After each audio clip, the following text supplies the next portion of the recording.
Right.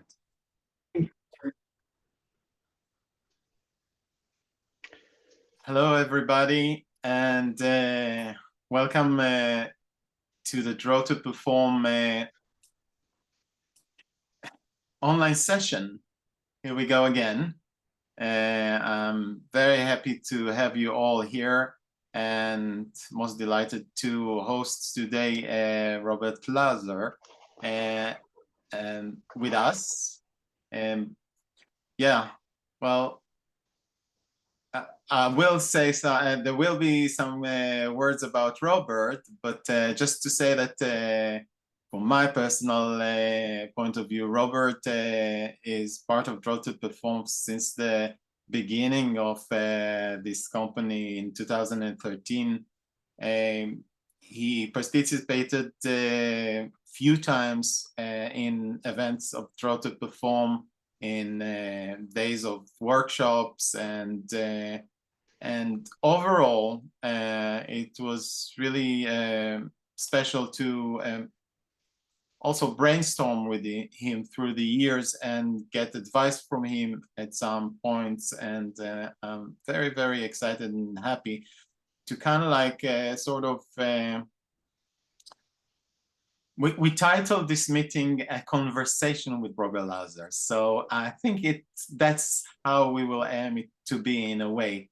So I asked you to mute yourself, but if there is any questions from you when Robert present his stuff and you think it's important and you think it can contribute, please don't hesitate and open the microphone or open the video or raise your hand and just ask and take part of the conversation.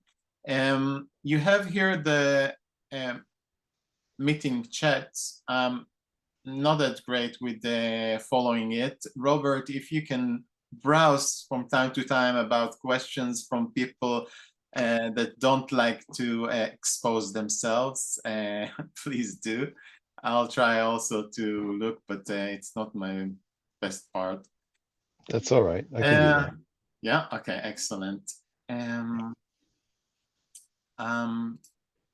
Putting here the speaker view, and in a minute I will let Alma talk a little bit about your work. So here we go. Robert Lazar is an artist, writer, and educator.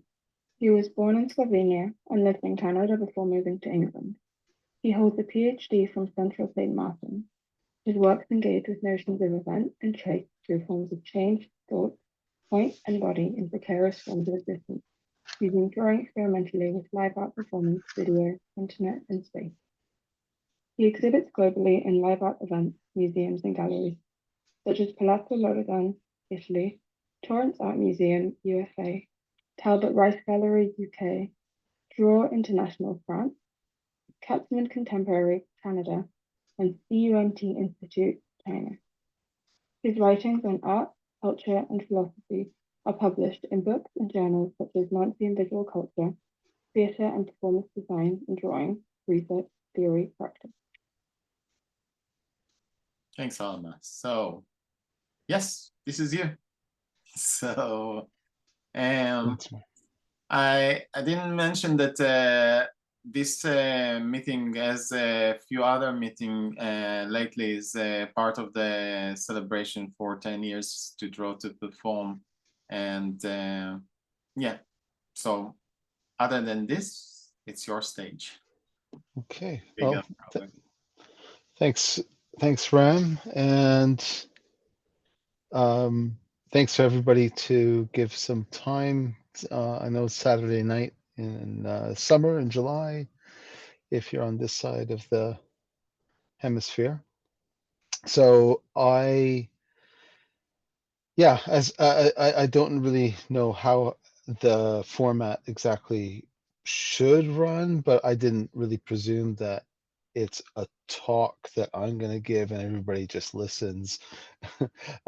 So I think to keep it a little bit more flexible and kind of, if anybody just has any pressing questions while I'm going to be kind of presenting. But I think what I would be interested in, Ram, is between you and me first, just some interchanges. I mean, I can ask you just to, there's some memories to reflect on. Sure. And so that's just a little bit of background there for how to approach the talk. And the talk itself, now I'm going to share my screen. It's going to be predominantly slides. I'm going to try to do some videos. Right, so here we are. Okay, I can't really see everybody now because I'm presenting. I can see the presentation. Okay, so I everybody hope see the everybody presentation. can see it. Yeah, so I won't be able to see chats, by the way, Ram. Okay. Okay, So messages. while you're, Just to, I can't see it also actually. So yeah. let's Okay. see. I'll click on the chat. Yeah, I can see it now. So okay, all good. Okay, so yes, I mean, as an artist coming from originally from the former Yugoslavia, now Slovenia, and then as an immigrant, spending most of my life in, well, a good chunk of my life in around Toronto, Canada, and then emigrating to eventually to the UK. First, mainly for studying, which was mainly in 2005 for the Masters in Fine Art at Chelsea College of Art. And yeah, things kind of evolved from there. My practice really kind of established itself in throughout London, and then internationally from there. That was kind of its appeal at the time, was to kind of go to this hub for international hub, and then to kind of have this adventure. But the way that I came into drawing and using performance wasn't always so specific to drawing or performance or video. It was actually through painting. So my undergraduate studies were in a kind of post-painterly abstraction that was at York University in Toronto, Canada, and very different context in that way there, given the kind of influence of and reaction to abstract expressionism, and where contemporary art, especially at York University in Toronto, was far more conceptual. So the role of ideas, the role of the kind of thinking was really important to kind of make that as a kind of material or source for the artworks. But nevertheless, I mean, I was very much interested in kind of the elements, the kind of invisible stuff, if you will. What is life made up of? Where do things kind of quite metaphysical in many ways around color particularly. But eventually the undergrad, I shifted the practice very, very quickly because of life circumstances, and I'm going to talk about that as I go along here. So that's just a little bit of a preamble there, and I'm going to keep this quite short just to look at a few works that I did for Draw to Perform and my kind of experiences with them, and then to maybe just share two more recent works after that. So yes, here we go. So yes, the first work, this was interesting because Ram, I recall you contacting me in 2013, and you were just starting out Draw to Perform. You were setting up the first event at the performance space, which was really unique and quite exciting for this kind of shared studio of that really focused on live art, performance, and anything in between. and for you to kind of set this up over there. Now, at the same time, I was actually having to move in 2013. I had completed a PhD at Central St. Martin's, which was a kind of extensive project on drawing and thinking, or what is the role of thinking in drawing. And so, I mean, not to go into any details about that, but what practically happened was that my wife, Natalie, and I decided to actually move back to Toronto after being nearly 9 years in London, East London, right, for that matter. So where I told you, Ram, that you know, what are we going to do? Here's, you know, it's about Yeah. live performance, and here I'm going to be abroad. Yeah, I remember that. So the circumstances were really interesting because what I decided to do was to actually bring in Skype video to stream that live into the space into London while I was in Toronto. And you know, the audience, I hope you'll appreciate that there were, you know, we didn't have the kind of uh, streaming services. Yeah. I mean, it just wasn't that popular at the time. But having had family in Canada and abroad all the time, it was actually, for us, it was second nature to do this. So, I mean, there's a lot of lived experience and personal circumstances that really started to shape the way the work, and I didn't really know what it was going to be or what to do, but that's, you know, just part of the practice, is to kind of throw yourself out there and see how things go and not be afraid. So I decided to also make this live streamed video, which would be streamed also from a projector into the space, but actually the only parameter I wanted to kind of set up with the other performer, so it's between myself and another performer who was present in the space with the audience, but the audience doesn't know where I am. Not knowing exactly that I'm actually an ocean apart, right? So there's the space becomes, that we're looking at, a wall, becomes deceiving, you know, and art has that element of playing with what is illusion, what is deception. And I thought that was really important about the space being something that seems so intimate and close of a room, that is sort of shared, but at the same time, with this huge distance separation of an entire ocean being in, you know, in two different continents. But that was very much, of course, the sort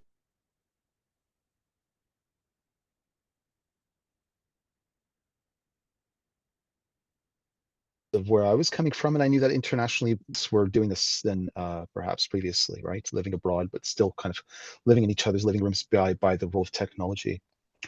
The other thing about this work was the title. So, you know, in terms of the conceptual part, I know that Ram, sometimes you would talk about the conceptual part is, you know, the idea for me is always down to the title.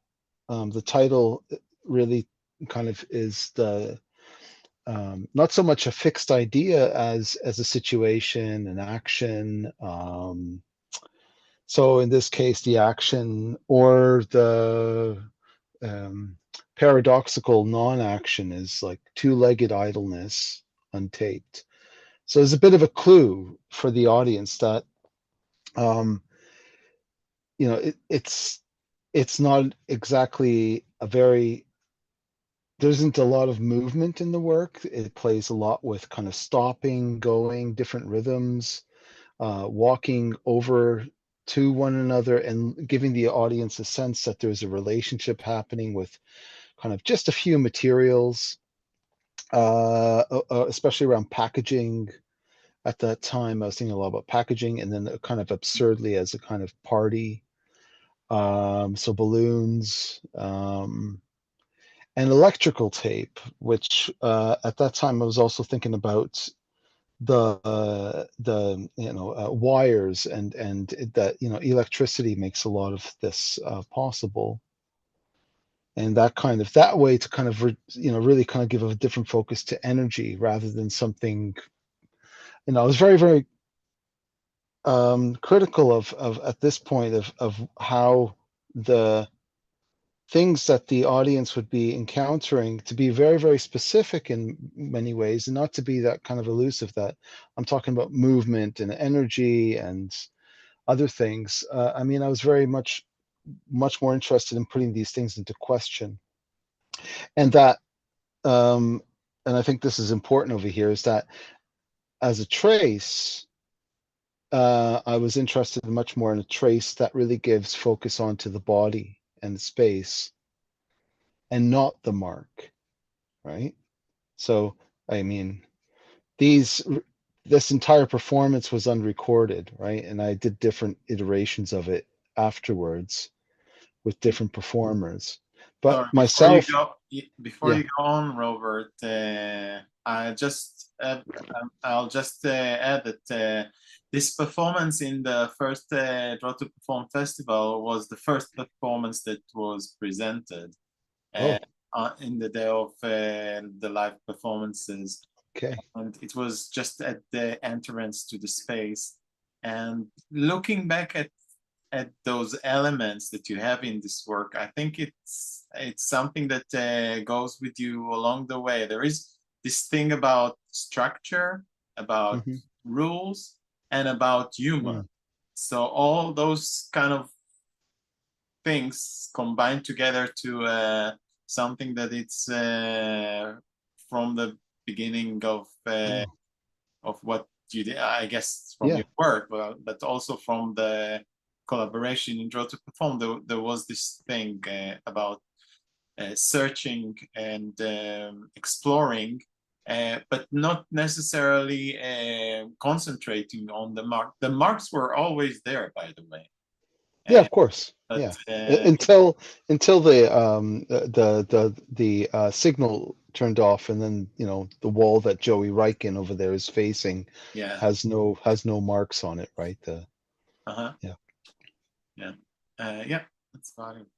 Ephemeral also. Uh, Yes, ephemeral, highly ephemeral. mm, Um, I think I mean, what I didn't understand at the time is that the space that I was performing in kept reoccurring afterwards in the number of times I did this same piece over the years. So, first of all, big thanks to you, Ram, for letting me, giving me this chance to kind of take a very different direction with this kind of um, what do they call it? Telematic performances, right? yeah.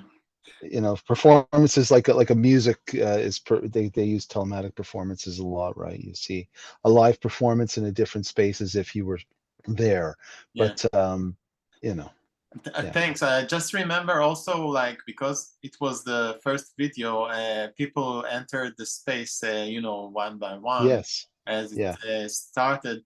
And I remember there was a confusion there in a way, like, did it started yet or not?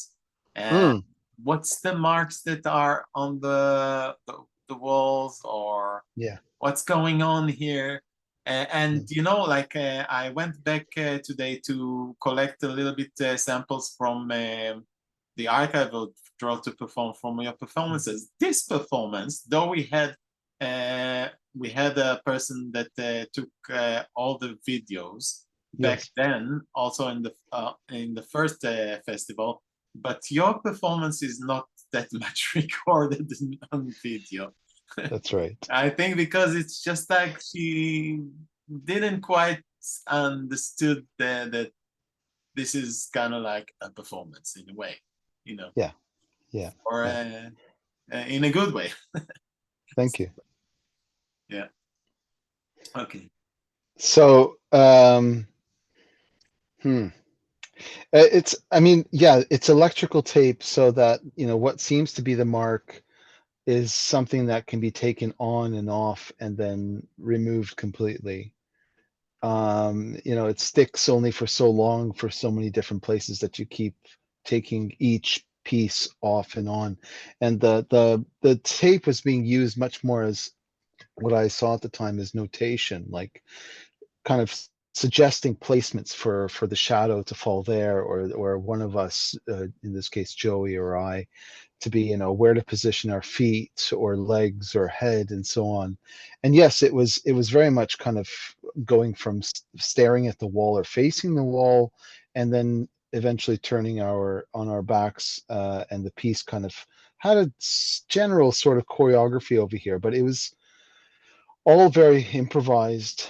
In a certain way,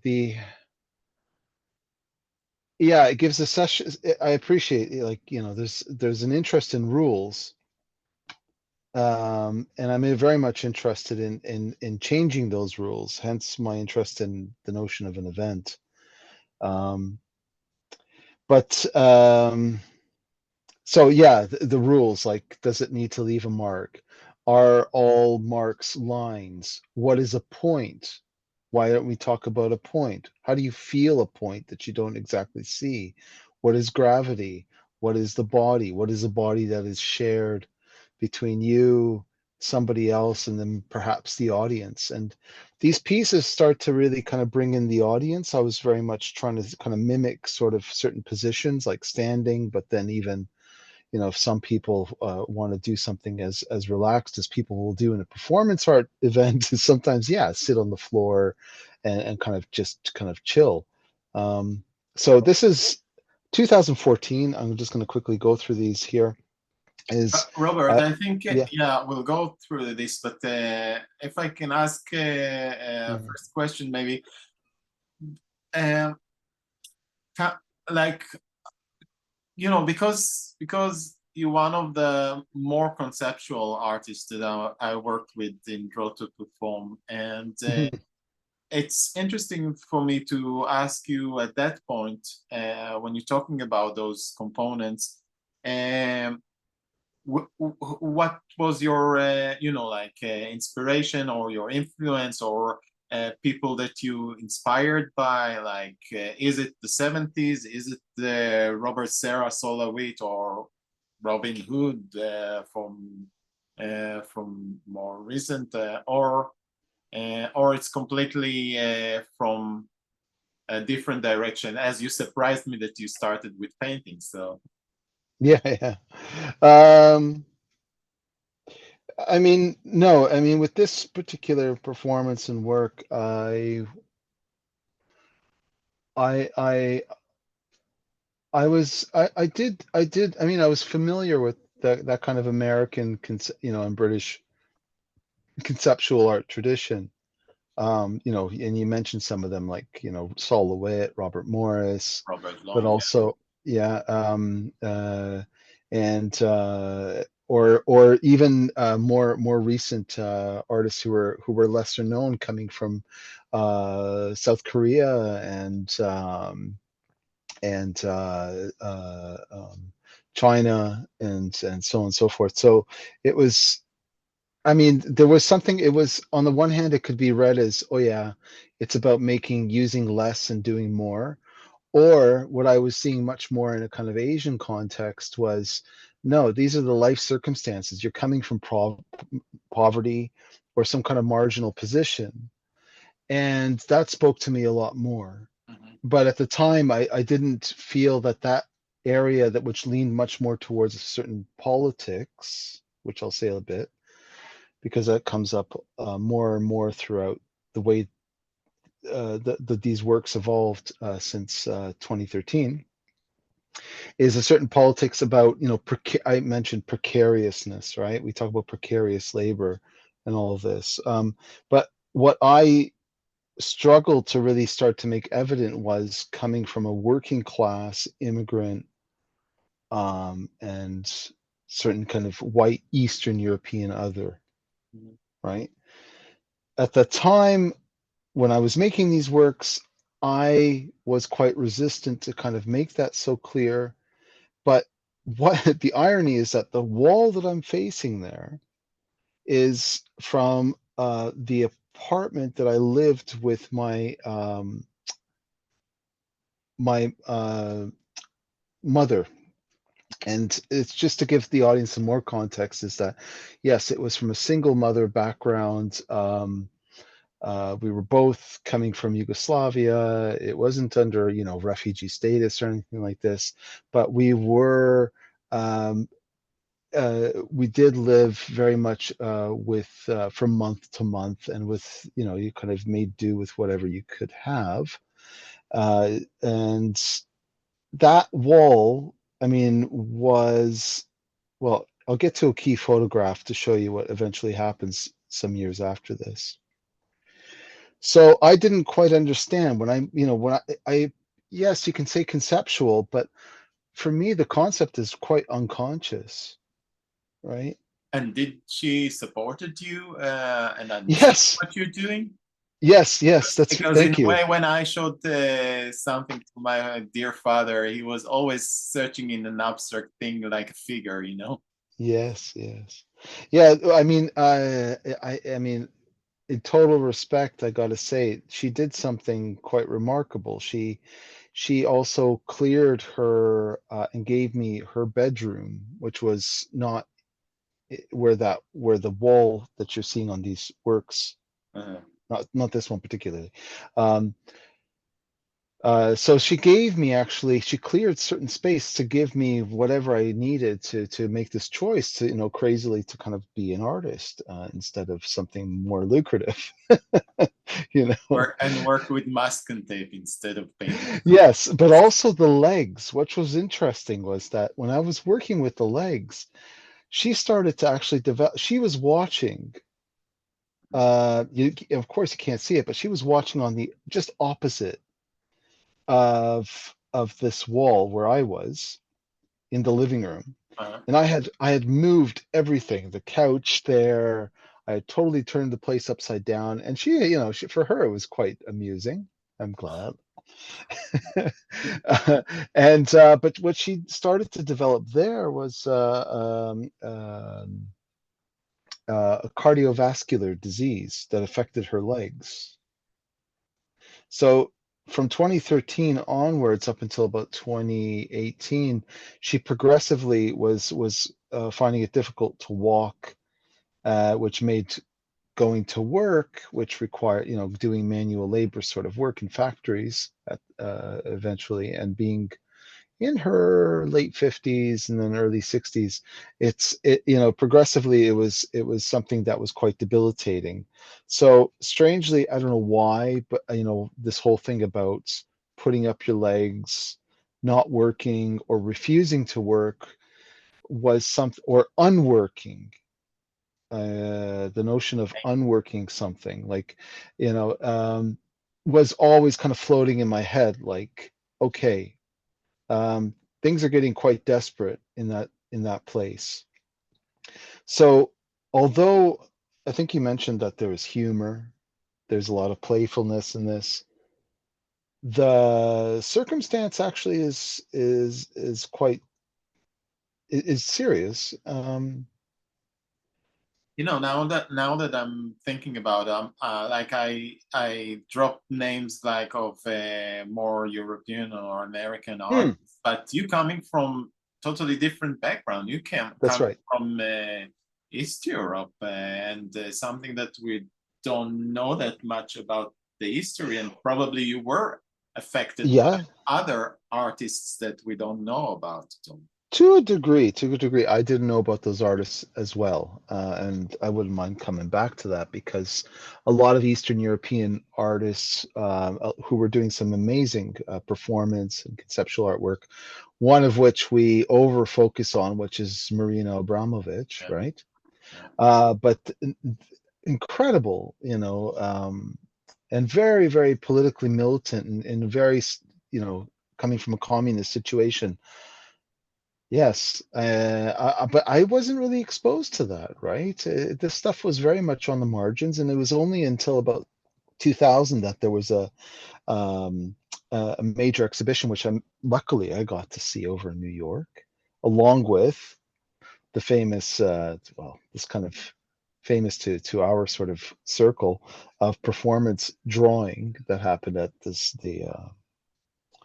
Center for Drawing in New York, right? So just to mention some key exhibitions and where I was kind of starting to get more exposed to different contexts. But just to jump in over here is, yeah, this piece evolved. You can see by the title that eventually I also started to bring in elements about seeing, not seeing, visibility, invisibility. So two seen, one unseeing is kind of much more honest in this case. Was the audience might presume that I can see them and Francesco Gagliardi, who I'm working with here in Toronto, but I can't. I'm blind, and in this way, this work I think really for me spoke to those kind of blind time drawings from Robert Morris, but in a quite different way, right? Because I can't really see where the actual audience and my co-performer is. And we are generally kind of making this piece where the legs aren't really being brought up, and it's much more around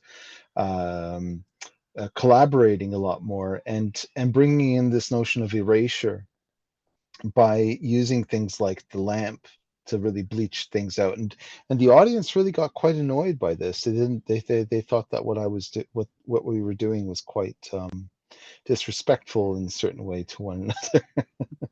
But I found that was quite important, that there was this kind of element of a struggle and banality and all sorts of things that kind of, again, for me, spoke more and more to the circumstances of that kind of living in what would be in the UK, like council estate sort of situation, or coming from generally, well, what I keep talking about lived experience and life circumstances, but yeah, that's where I think the kind of denouement or the ending of this kind of work, this is like the final scene, if you will, before kind of taking all these objects away from the wall, and then the piece turns off, the lights go on, and it's as if nothing has been left behind, no recording of the video that's been streamed in, and there's this element of actual erasure. So yeah, you might be asking yourself, like, why leave no marks? Why erasure? Why do that? And so the pieces evolved, and I kept performing that piece up until about 2019 with Francesco Gagliardi from Toronto, Canada. But what happened in 2018 was that this is the flat, actually, the apartment where I started performing the piece. The wall is actually on the other end of the picture on the left. So the wall that I was performing on is actually behind and outside of this picture.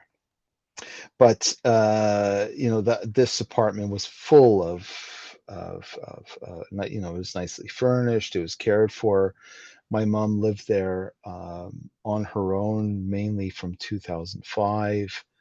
But because of the cardiovascular disease and also the amount of stress that accumulated by not struggling to work or get work, that she in 2018 she suffered from why does the word elude me here,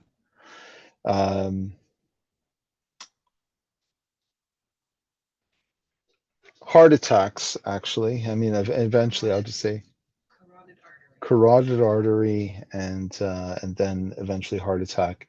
And in 2019, after being basically homeless for a year and working with being supported by charities, She ended up back over in the hospital, and well, eventually she died by having fallen in a kind of council flat sort of that was given to her, but she was left on her own. And anyways, so there, I think that this particular photo has meant a lot to audiences when they see my practice, that strangely that uh, I only was able to reckon with later in life rather than earlier. And I think it's from this kind of experience onwards that I was really trying to consolidate all my artworks and be very clear, much more clear about the kind of event and trace that I was kind of the context around an event of, changing life circumstances, being forced to change,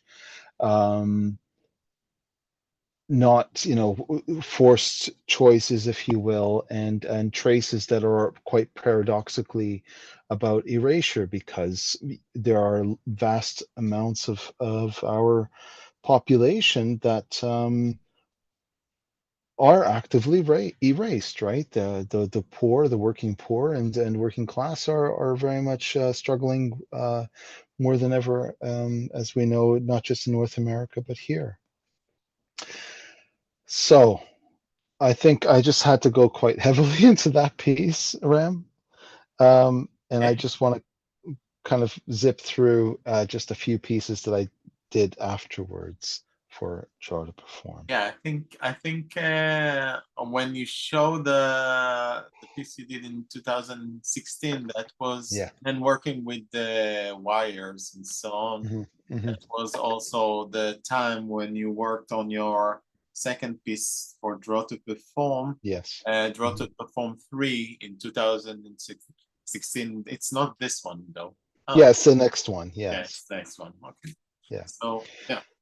So yeah, again, Ram, you now 2016, I had finally moved back to the UK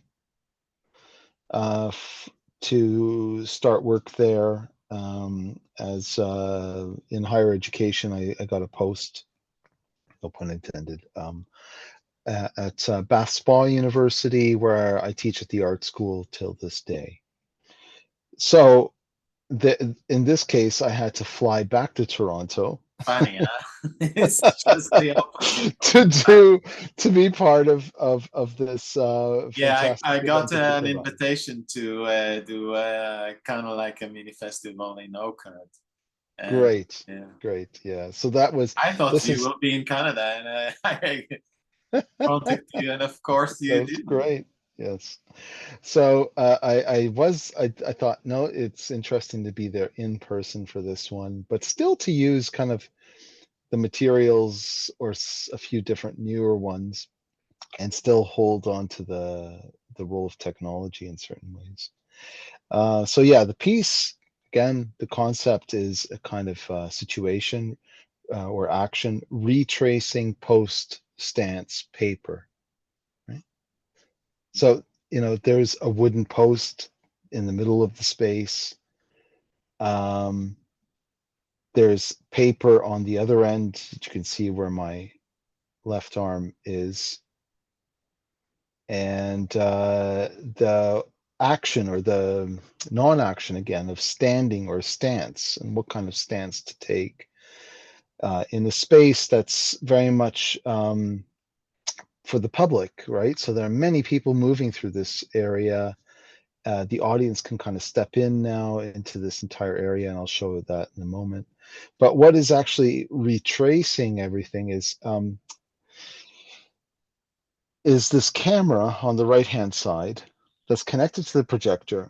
And the projector is, of course, showing this angle that goes from the camera to the post and then onto the paper. So you can see the post there on the right-hand side. there is this feature of a kind of wooden knot. And then on the paper, I'm drawing the other half of a kind of copy of the knot, or an interpretation of the knot, as if it's the other side. And so this is kind of what the audience sees. It was very much more about having to command in certain ways very quietly, because I'm not really speaking so much in this.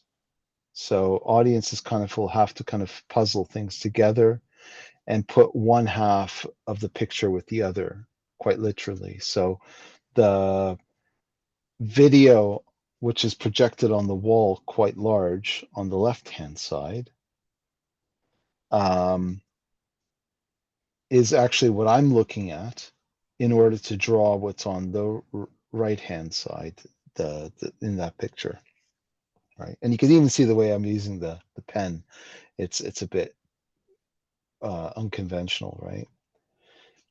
And there you go. That's configuration. That's kind of things in action. I know that there were other performances happening in this one room, Ram, Yes. if you want to say You, any more. yeah, there were But like yeah, timed, but I think like yeah. 4 more performances at least. Hmm. And yes, so certain people like Francesca, I can't quite remember. This is a curator who was putting together an exhibition that eventually I was in. And so she was there talking with me, and I said, yes, this is the piece, so on, so forth. But I was very much concentrating on trying to still do this activity, very much around kind of, yes, maybe seeing perspective, It looks like positioning. you purposely put yourself an obstacle to try to see what will become when you are Yeah. looking straight, but Mm. in a different way. Yeah. So I mean, yes, it's a situation again, or rather than just purely an obstacle, because all sorts can really happen over here, where I can just kind of spend some time just standing beside the post, and there are different ways to play with things that aren't just about rules that have to be followed in a certain way. So, as a performance, the works become. I was far more interested in the works becoming circumstances and situations rather than performing certain rules or tasks, Mhm. right?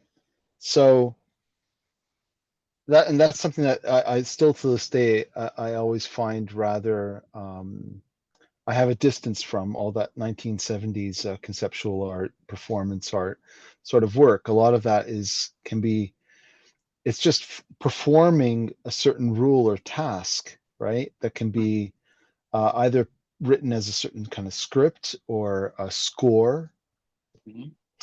as they call it in new music, a score. But I don't use scores per se. Mm. But I know that the rules are there, and I'm trying to see, set up a situation where those rules can become opened up, maybe in some shape or form even changed completely.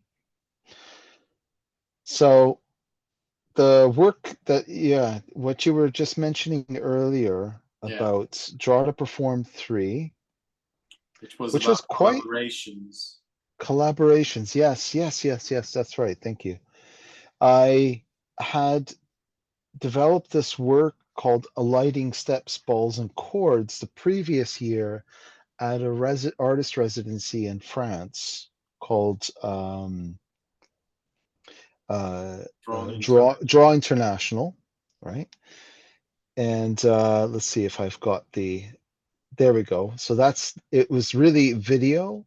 Um, of me in a kind of room with these um, bocce balls, bull balls, right? That they play games with, Mhm. and an electric cord with a light bulb. And it's in a darkened room, and then of course the light bulb casts this figure that I can't quite see that seems to be almost controlling me It's funny because from I was always thinking about this photo that it's reminding me like sort of like East European, art with relating to puppetry and sort of yeah. maybe it's the textures on the wall and the Hmm. mannequin kind of like, Hmm. but yeah, I really like the picture.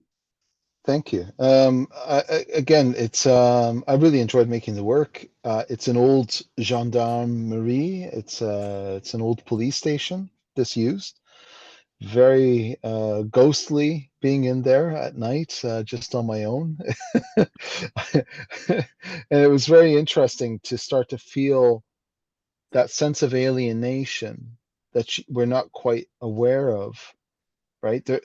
We, that the identity of each of us is always got a kind of constitutive alienation. Like there's some part where internally there are many different voices or characteristics, and there's one voice that always is kind of has this element of being kind of big other or master, as they say in psychoanalysis. And it was just by playing around that this work really kind of brought that to the fore with me, about collaborating with, let's say, myself, but then thinking about, okay, how could I do this piece for Draw to Perform?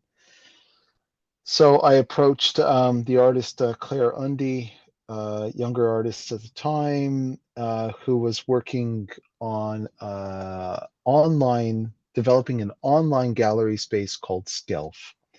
And Claire also previously in 2013 had um, uh, curated an exhibition where she invited me to be in London, around certain themes.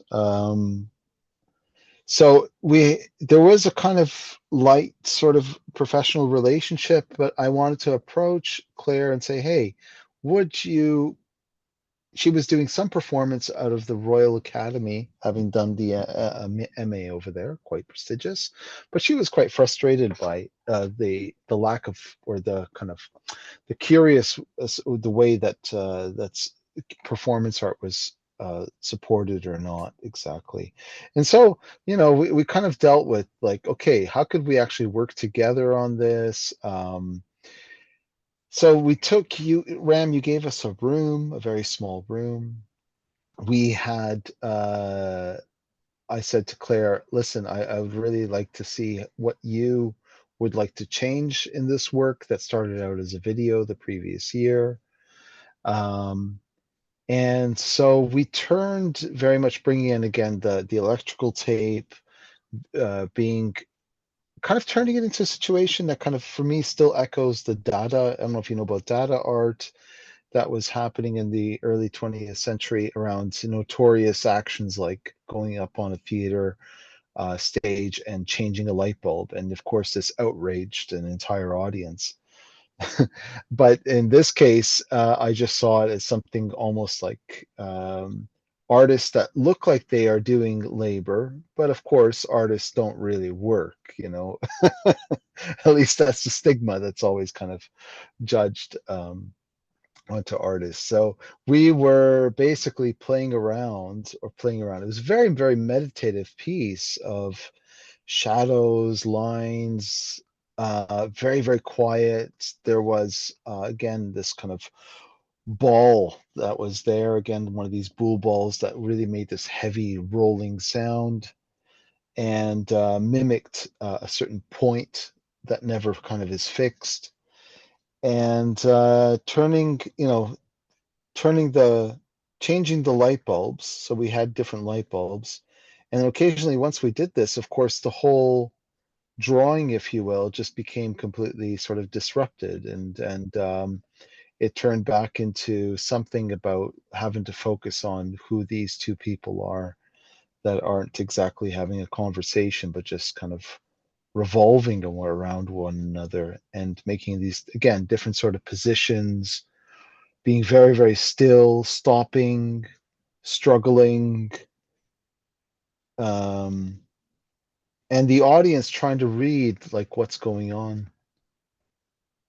So yeah, if you can notice that these both pictures, the light bulb and the bull ball, which is more apparent on the left-hand side in the lower corner, but you can see that we would play with our feet to kind of stand on that ball, which is on the right-hand side, with the heel of our foot, and then let the ball slip, and then that would kind of determine where we would move sort of next.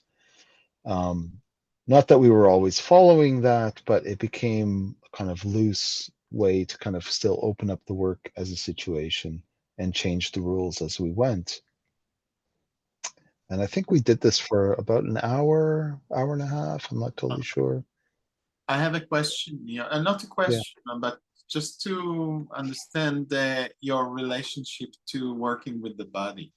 Because I marked it here because as I browsed your work, there was kind of like this thing with. I find, especially what? Can you hear me, Robert? Yes, go ahead. So I'm kind of like having this thing, like when I'm seeing your work, it looks like the body itself is sort of like in a there are moments that it's kind of like in a posed position, like somebody did a pose in video, and there is this gesture, body's gesture. You know what I mean? Your relationship to working with the body in performance and in drawing performance is kind of like it's a little bit different, doesn't it? It's different from, let's say, needing to focus on bodily movement, because these works very much keep collapsing, and the pace, the tempo keeps going to this like the first work, idleness, so where the ball rolls, the tape falls from the wall, and we can just stand there for however long and not really move. And if it's a gesture, what seems a gesture also becomes something about where the certain materials or objects fall, land, or dangle, and starting to actually follow that rather than trying to make a gesture that says, I do this, or I'm trying to express that. No, but even also like experimenting with the limitations of the body. It's something that it doesn't really. Is it in your concern, or it's something else? Like, yeah, not really. I mean, the only limitation is really gravity, and our need to, as long as we live, is to kind of keep going against gravity. That's it. Right. So it's the core. So it's yeah. But it's also, gravity is something that I'm still very much interested in. At the time, I was learning and writing a lot more about the philosopher Jean-Luc Nancy, who speaks about the body being quite central, more than the mind, or at least the body is where thinking happens and is also felt, right? So that's really unusual. It's not just a conceptual or cognitive action. It's much more neurological. Like it's about, it's the nervous system with the environment. It's like the body is inseparable from the world and others. So there is no such thing as a body on its own so much as a body politic. We have to always think about things, how they either coexist or are always kind of separated and not, you know, in struggles. And that's life, right? In a sense, you know, and thinking is, as he says, the gravity of thought. You know, when when you really start to think about things that are, they weigh on you, you feel it in your stomach, you know, like if you're making a decision. And these pieces, I think that's really been the guiding um, element, is that sense of gravity and a body that's very much plural, or kind of, you think it's just you, but there's always something or somebody else involved, whether you're aware of it or not. Interesting.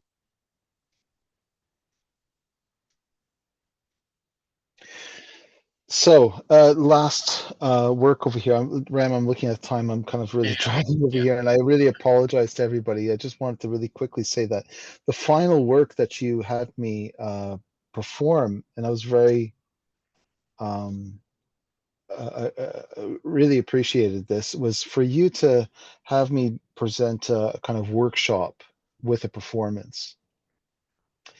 And I told you that I would be doing this rather complicated piece, which is myself performing, actually following a video that's already posted online, right? So it's called Demonstration 10. It's from a whole series of video works on that are purposely made for YouTube, that started out in 2016. And I have about 13 or 14 of them that I've made. And then what I would be doing is, each time I would perform the piece live, I would video them again. So you find like duplicates of each video. You find the so-called original video, which is called demonstration, and then you have these new videos. So this piece has actually been, I put it together as a video. You find it on YouTube.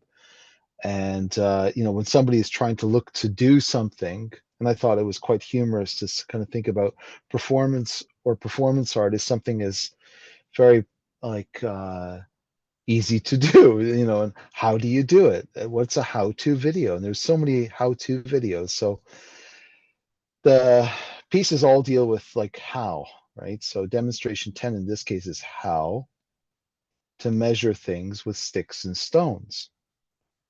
So of course, at the beginning of this piece, I tell everybody this work is already recorded on YouTube.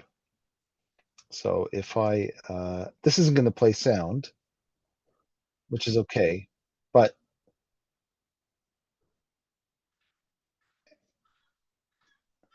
yeah, so it gives you kind of like different options as you go through. Can you see this okay? Yes. Okay. Yes.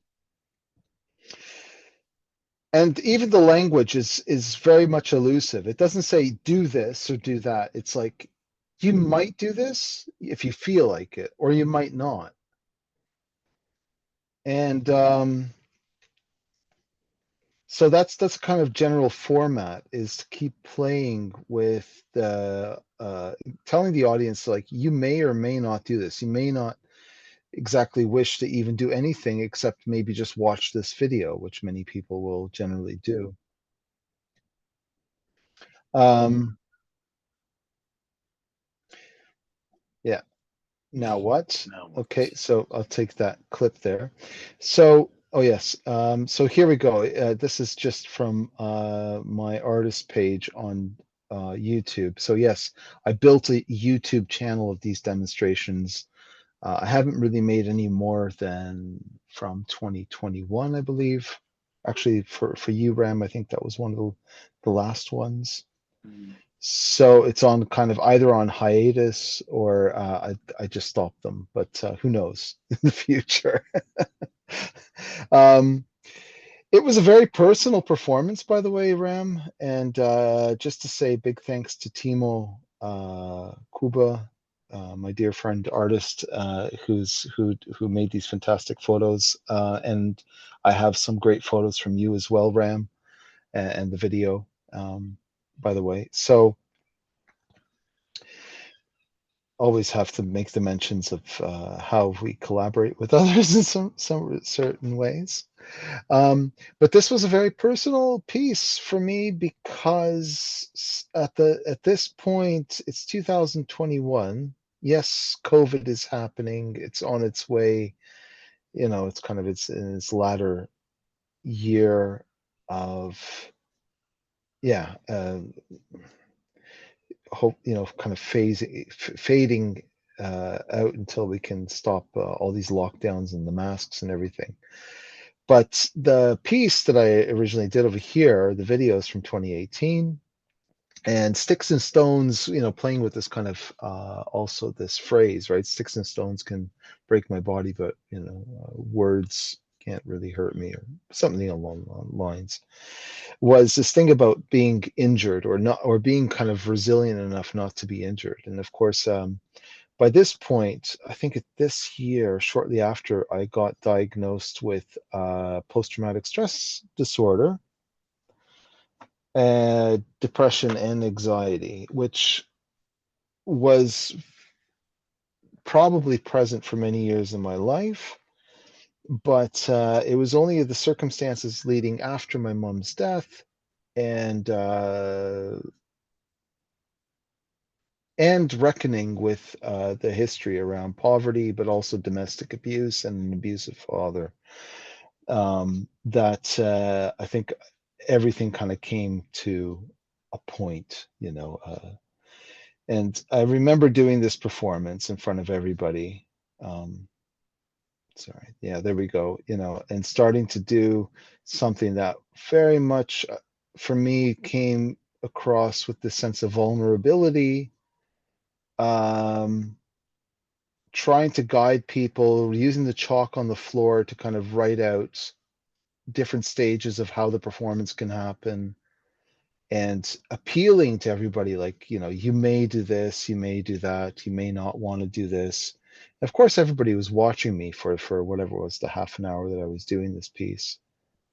But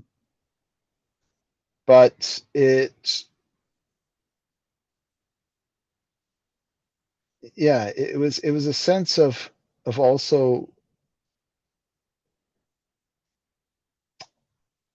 yeah, it's I mean, it's difficult to actually put into words. That's it. I mean, you see it, it is what it is. It was quite an exposing piece for me. It was quite personal. I didn't expect that. And I think that's something that performance in itself, or live art, really does. It really takes, you have to be led by the body, perhaps. Yeah, it's just a question. I don't know. But I think the body, You know, at that point, I really want to thank you about yeah, sharing your the work perspective. and were exposed. Yeah, you know, but as that sense of empathy, it's like, where do you feel it? Do you feel it from somebody else, and or not? And what sort of, where do things sort of continue?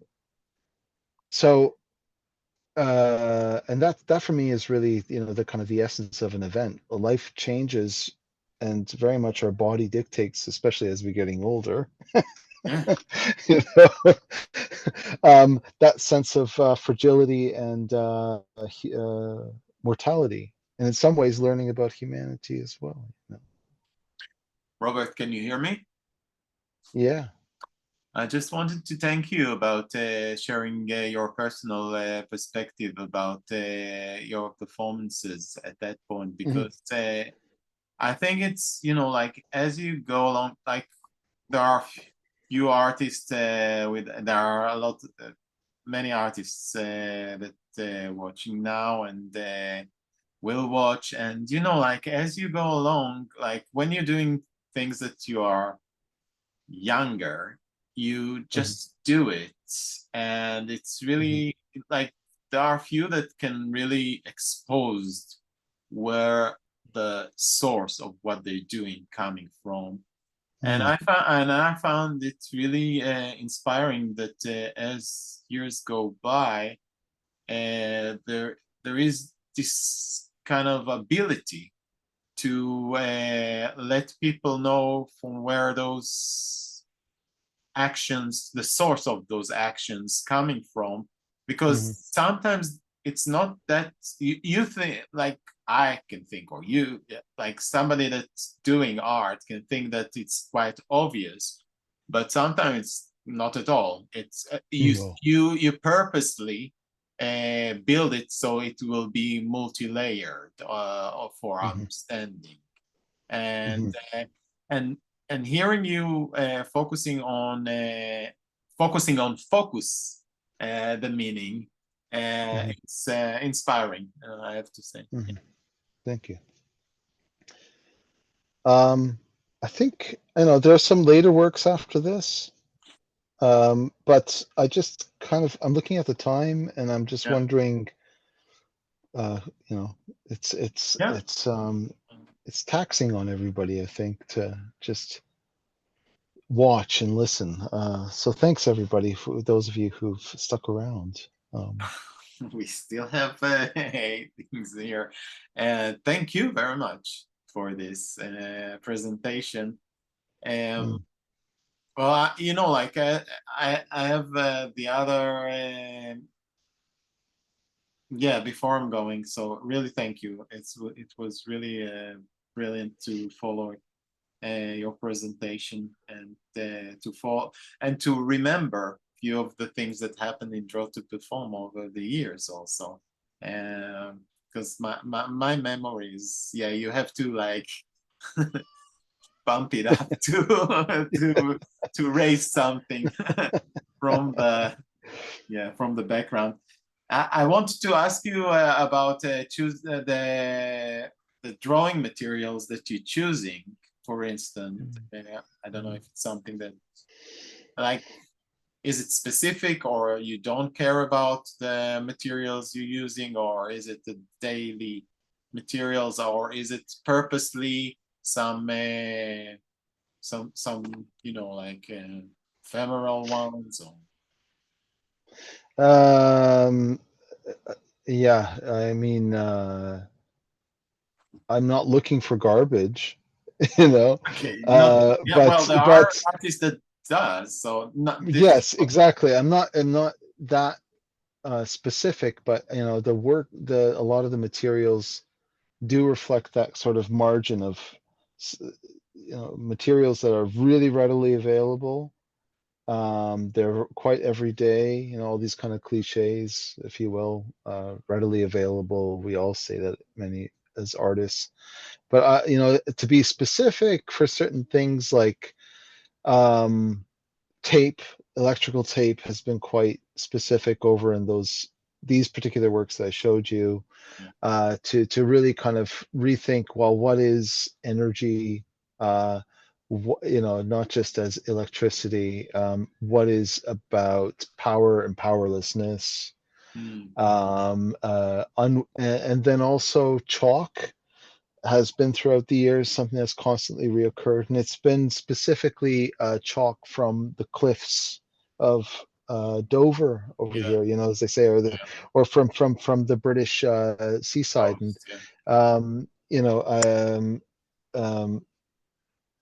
M is here, Maddie. We even did some pieces together collaboratively, where I offered this particular material because the chalk also has a symbolic sense, even more and more, about borders, or where land meets, and there's a certain kind of, there are meanings connected with that, and but chalk is interesting because it's also ephemeral, and it has this connection with chalkboards, and I've always been quite appreciative of Joseph Beuys's works, and seeing those kind of early chalkboard drawings that are quite ephemeral but yet absurdly get saved or preserved. So it's again, many different objects and materials that I can come by on a regular basis, but there are just a few that tend to reoccur.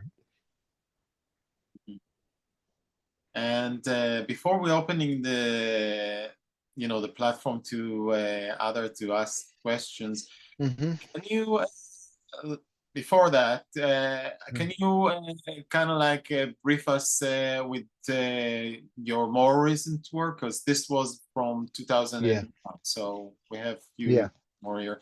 Like, what's your interest, or what's yeah. So yeah, at the moment I am working on if I quickly just share the screen again, is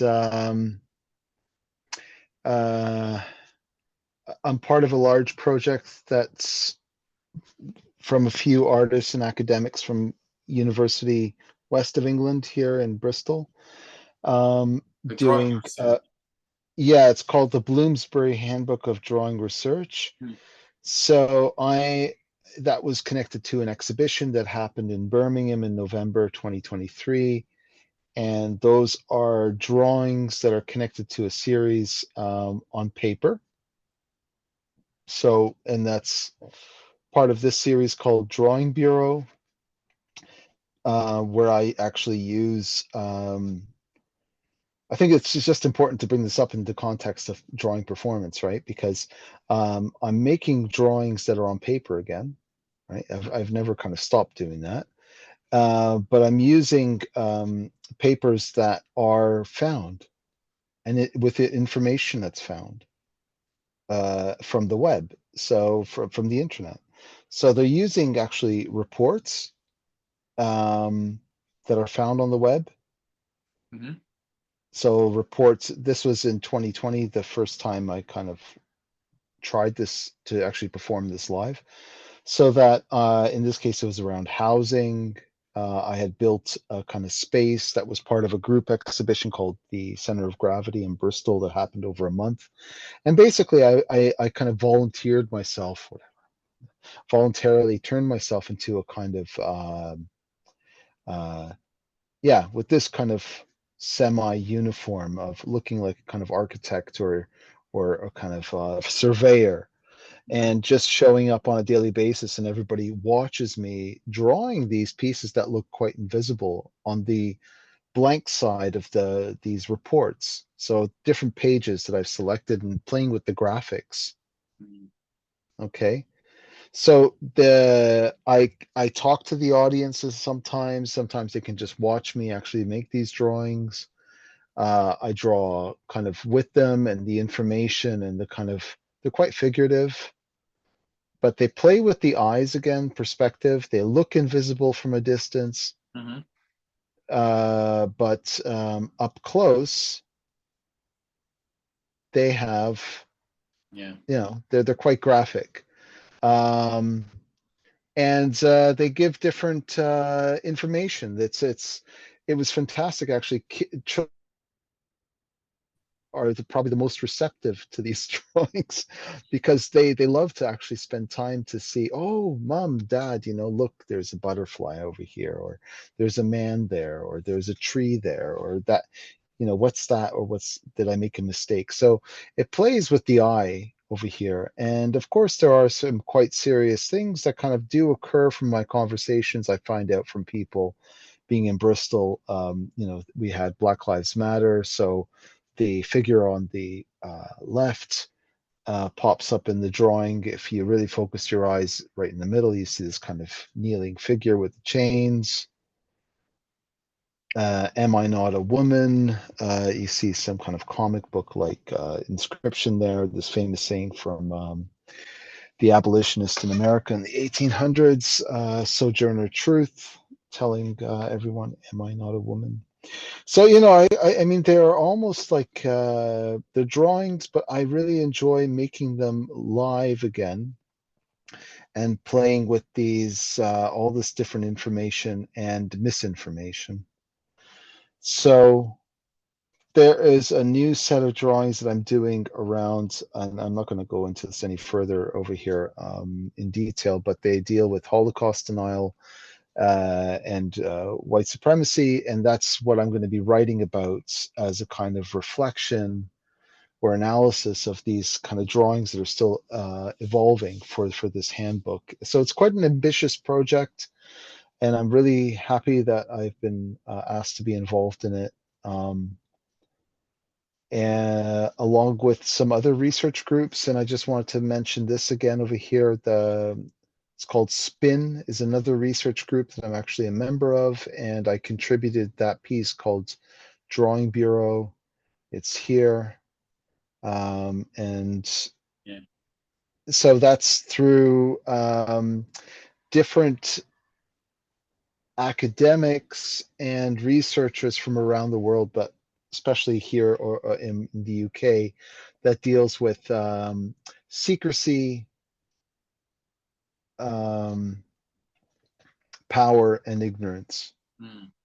So we've been doing various, which is interesting because it really has given me the chance to kind of really engage in that sort of the different discourses and discussions around politics, art, aesthetics, and so on and so forth. So yeah, different ways of being able to kind of challenge a lot of things, myself included. And yeah, I'm gonna stop there. Thank you. Excellent. Thank you. At that point, I will ask everybody to get involved.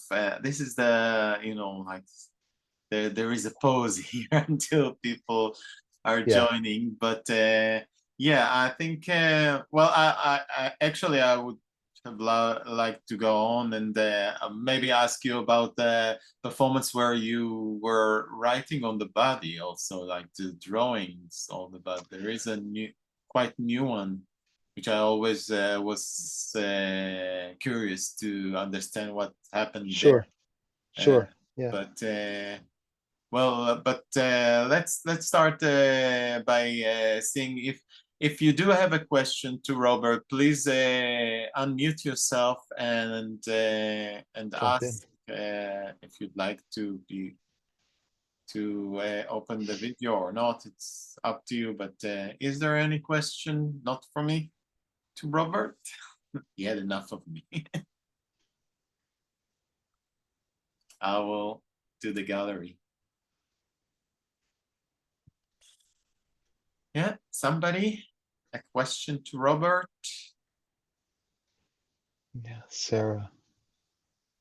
Sarah? Hi. Yeah. Hi, that was fantastic.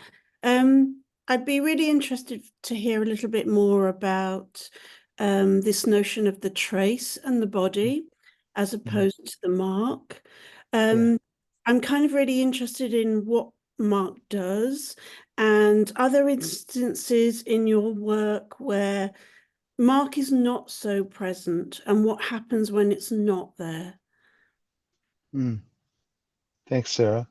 Yeah, it's one of the. I think sometimes it kind of.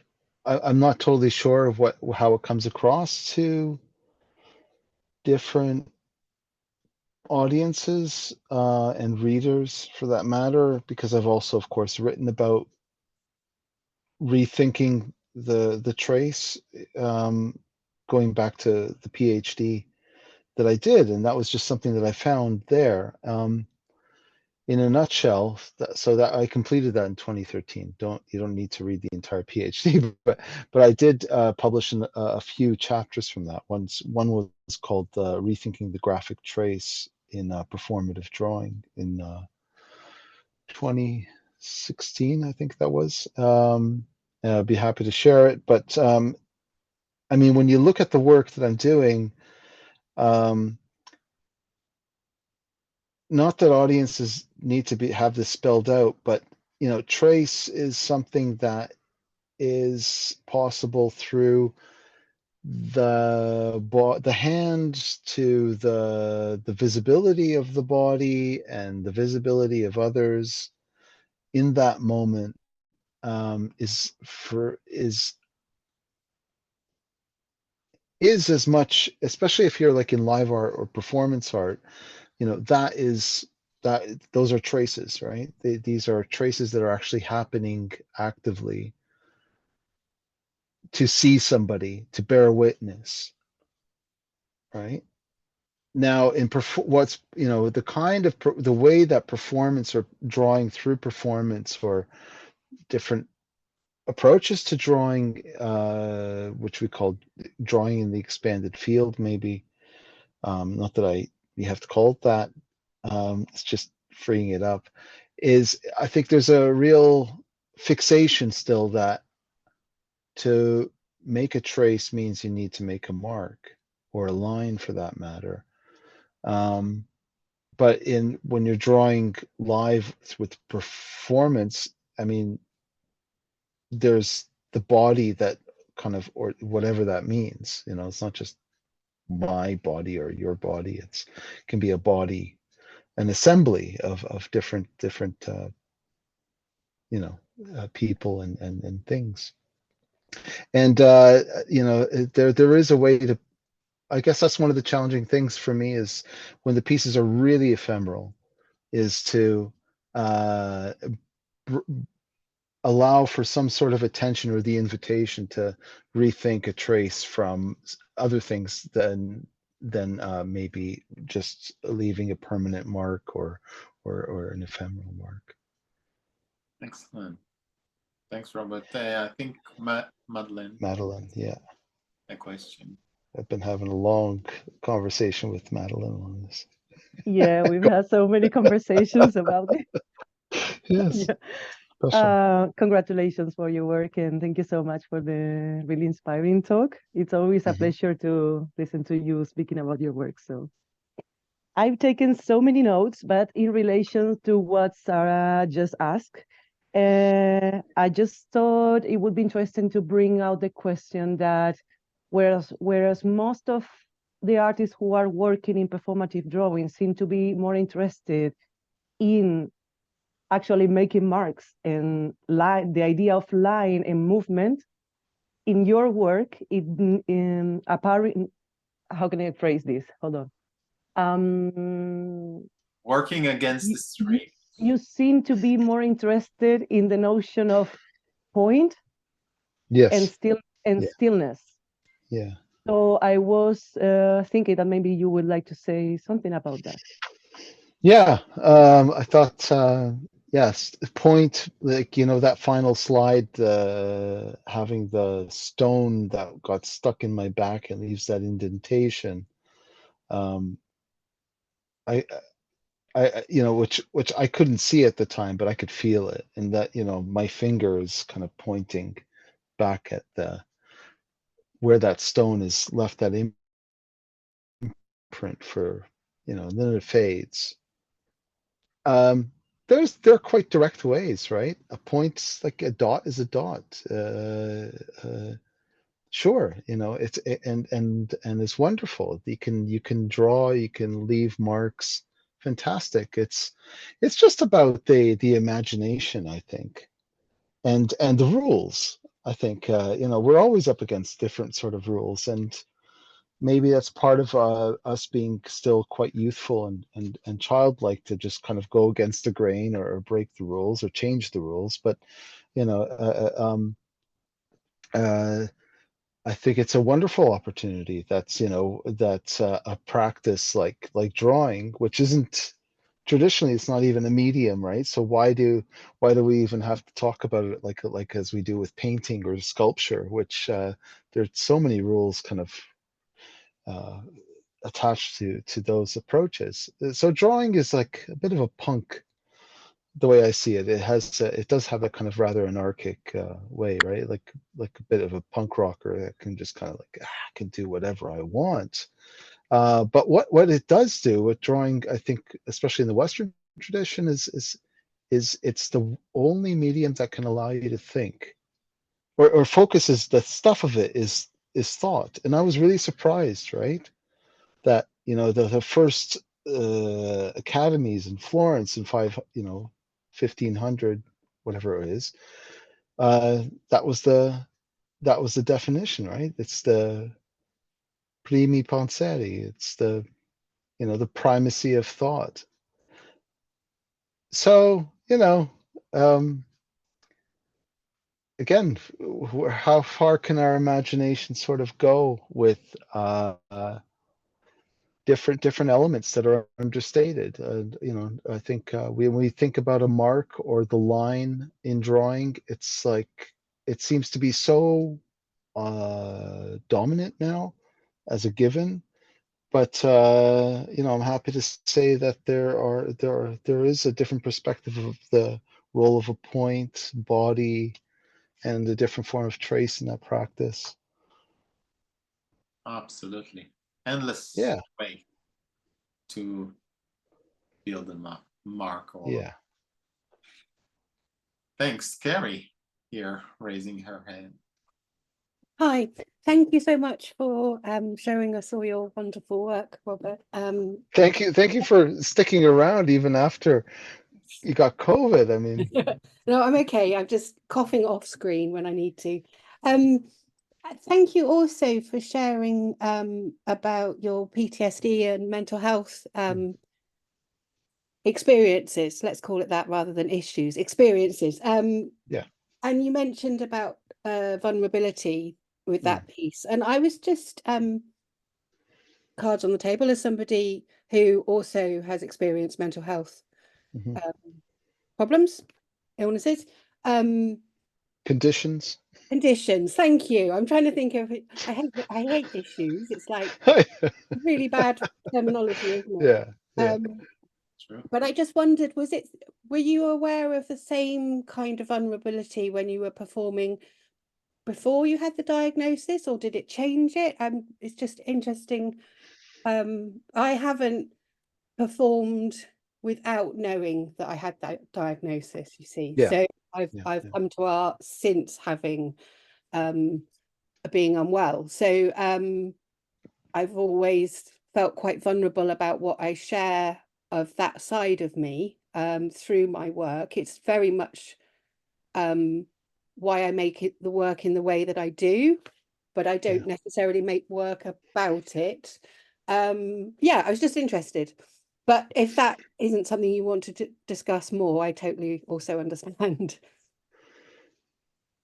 No, I mean the whole thing about it's such a learning curve, right?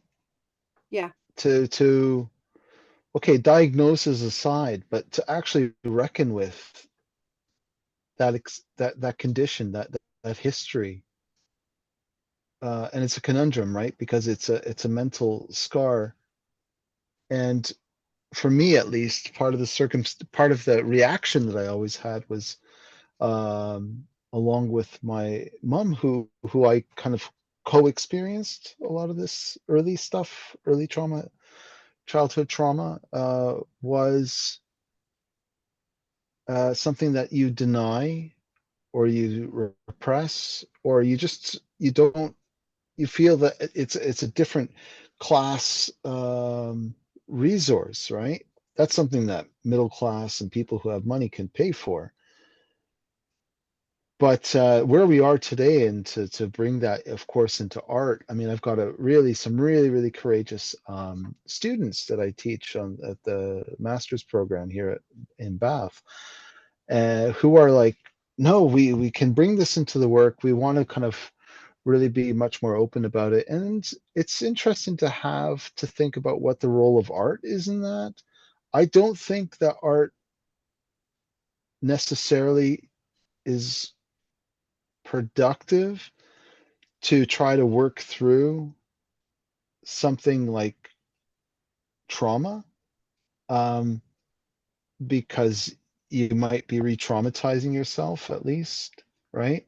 So I've never been aware enough, thankfully, that I would have been pulled into that sort of where we are culturally today, where it's like, yes, I have this sort of affliction, or I have this sort of disability, or or I have this sort of challenging condition, and it's not a disability, but I'm going to wear it there. I'm not. I'm quite careful not to put it to make another now a whole series of works on trauma, let's just say, right? But I think looking back, that first piece that I was presenting about two-legged idleness untaped, that piece is it's crazy in terms of the foreshadowing of what was happening in the space where that piece was being developed, and all of this happening very unconsciously, right? You don't really need to be consciously and that explicit with a lot of works. I think if it's coming from what you feel and what you think, and struggle to even think, to reckon with, I think the artwork, that's its power, right?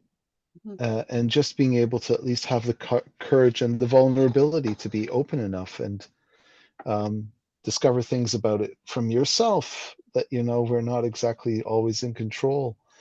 You know, I know exactly what I'm doing. But at the same time, I do know, you know, to a certain degree, right? We all need to find art that each work has its own sense of necessity. Yeah. But it's an interesting situation about where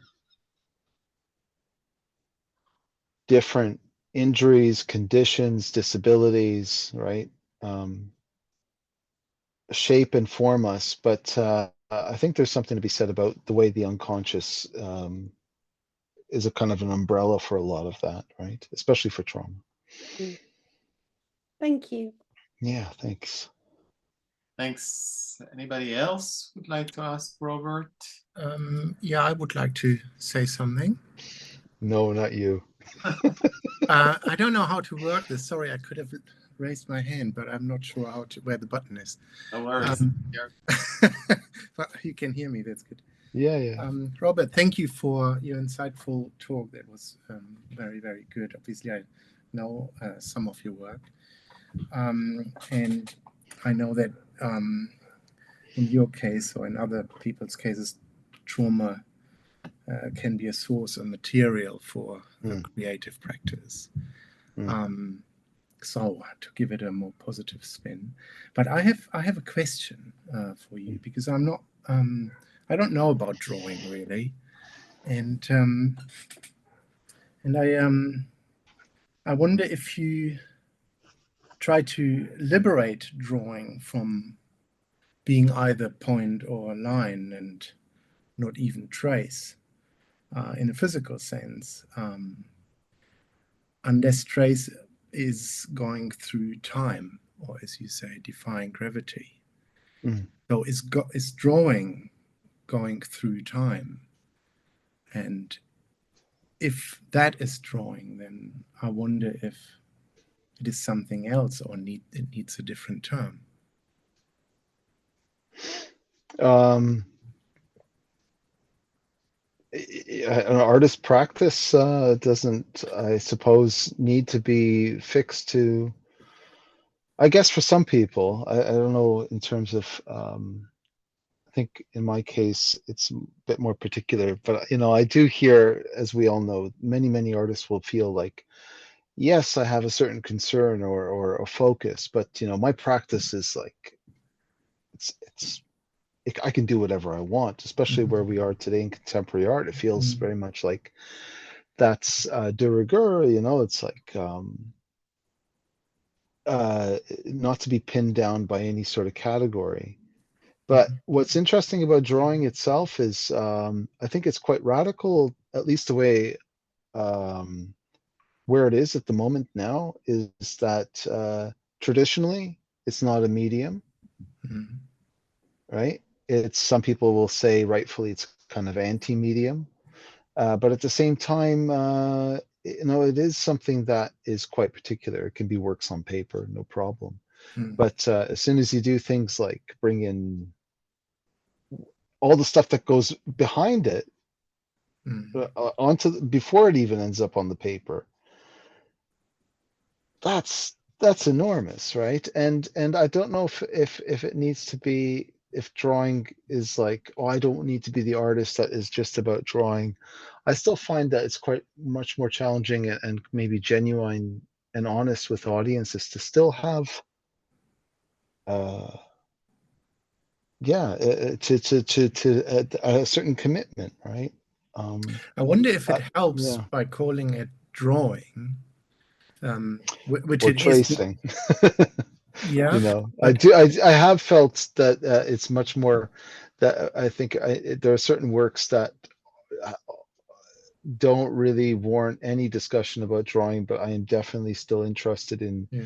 a tracing, and you know, the tracing itself is a kind of event, and how that's much more about different narratives, right? Yeah. And history, and Yeah. it's not just time, it's time um, as different there are, you know, time, certain times, places, narratives, stories, and experiences, and also conditions, right? Preconceptions that go into that. So Is it but you also know, playing with a cliche? Because if you use the term drawing and the way most people would at first glance understand it, what it is, yeah, so you use a pre-existing concept in order to yeah, set a practice, hmm, create difference to something that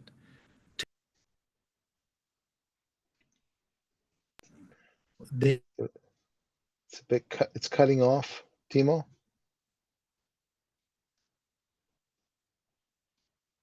I think there's a bit of an interruption of Yes. oh Ren.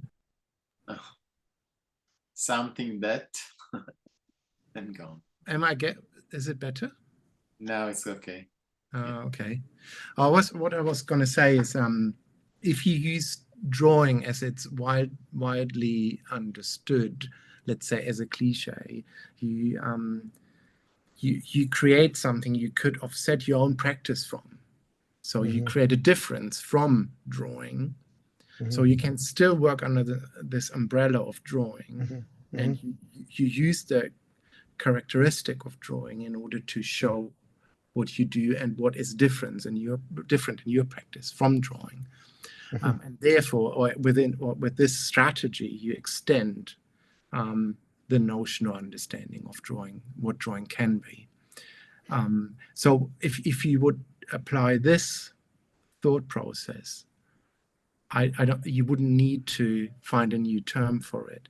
But if you would move away from it, you would probably be in a region of life art without drawing, maybe, where the occasional line or point occurs, but it's Yeah. irrelevant. So again, is the point or the trace even relevant?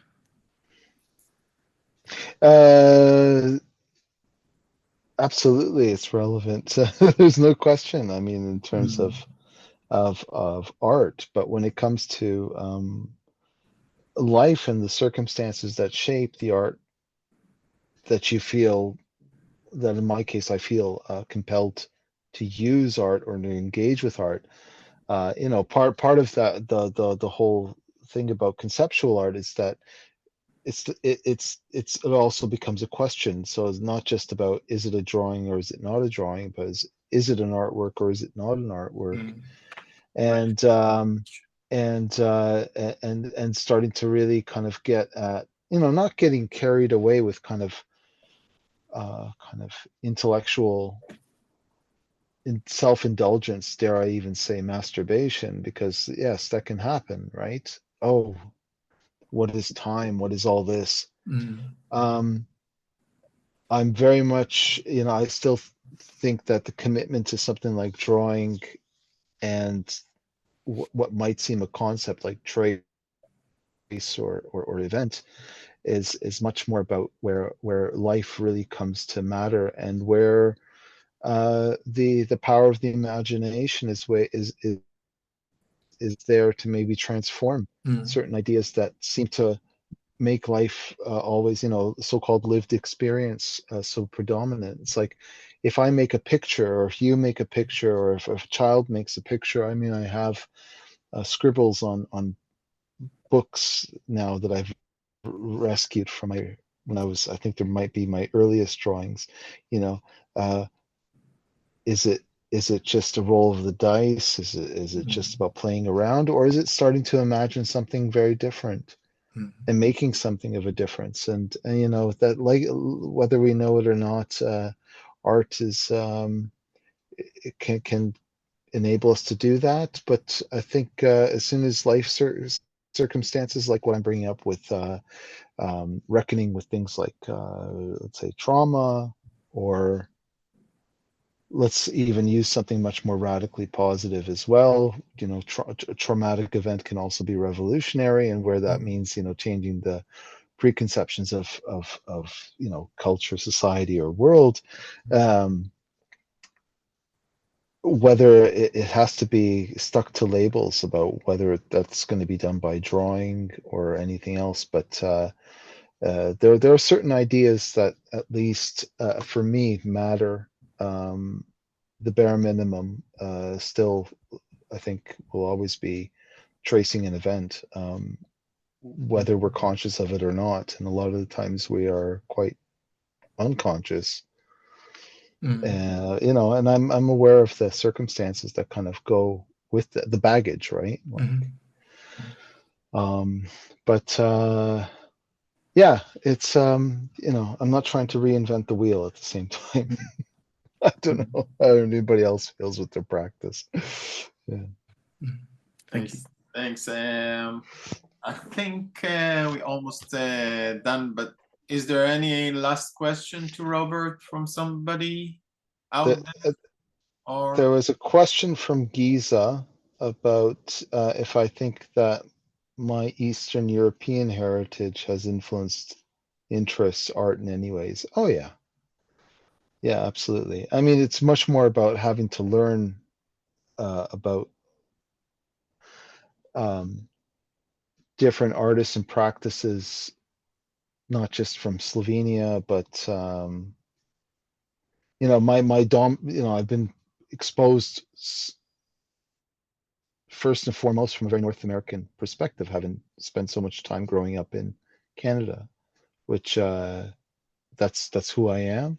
But at the same time, to start to learn after about artist practices like Neue Slowenische Kunst or Leibach today, these kind of artist collectives that use that probably use a lot more things like concept art and performance, I think are fascinating.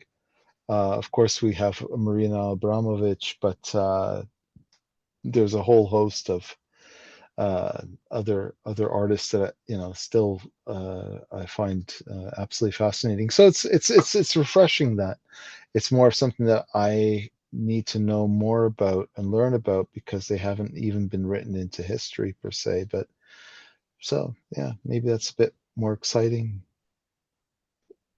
you know, trajectory, rather than just having gone to art school and, you know, done. Yeah. thanks. Thank you. Last one. Do we have? No. Yes.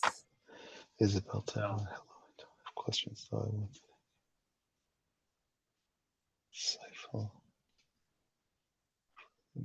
Generosity. Thank you, Isabel. Thank you very, very much for your message. Is there any relevant question? Last question, do you think you would like to answer? No. I think I would love to just let us all enjoy the rest of the evening and the weekend on a summer night. And Robert, it was a pleasure. Seriously, pleasure to work with you all those years, and pleasure to look again all those works that you done. I want to thank everybody for joining us. I want to thank all participating artists in those 10 years. Some of them, a lot of them, came just voluntarily, travel from all around, and also you sometimes so little budget, so much willing and energy to move this thing on. So thanks again, Robert. Thanks, and good luck with the future. Thank you. Looking forward. Lots of love to everyone for joining. Thank you. Take care. In the next online session. Yeah.